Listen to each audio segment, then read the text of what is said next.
today I brought something with me to show you, and it's very interesting because you see these kind of drums I have here, you see quite often on old postcards from the 1950s and 1960s.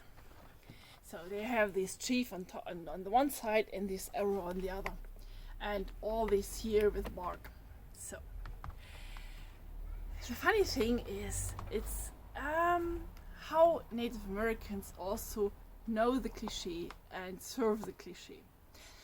I found out I did not get all these drums I saw in my lifetime, but I have two large ones and a small one I want to show you.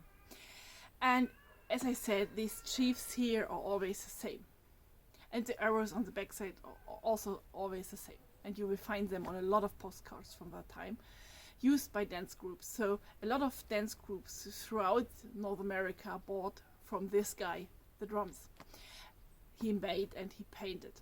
So, and what I found was, I don't know if it's correct, but what I found was they were made from Alvin Leading Fox, a Pawnee. I hope this is correct. Maybe more just the Leading Fox family could tell me, but I don't know exactly, so I don't know them, but it's what I found in the web. And it's really interesting because there's so much nature and this chief and whatever, so much cliche. That is really funny because you see the bark at the sides, but I have on one drum of these, I had a hole somewhere and I looked inside what's inside. Because I'm always somebody who wants to know what stays behind. And the interesting thing is you even see it here, where the bark pieces are coming together. It's black under it. These drums have a corpus made from a professional musical instrument, and they are just reused and make native with this bark and this natural things that they are showing the cliche, and that's really fun. I want to show you something else. I bought this one just because of the story and not really because of the drum. This is a little souvenir drum, and so he made of a lot more, not just the large power drums, he made also, as you see, some for tourists, and it's really, it had seen way better times. But what's interesting is here you have no bark, but you have a paper.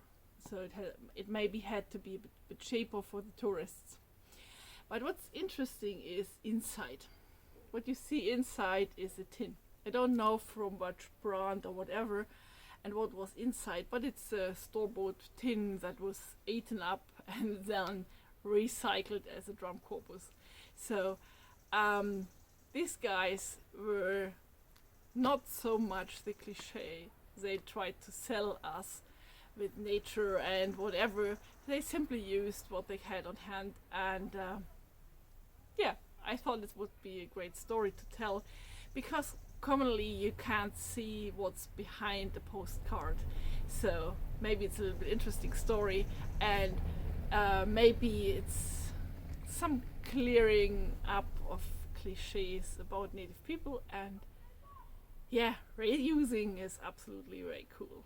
So please click, share, subscribe. If you have questions, and please tell them below, and see you!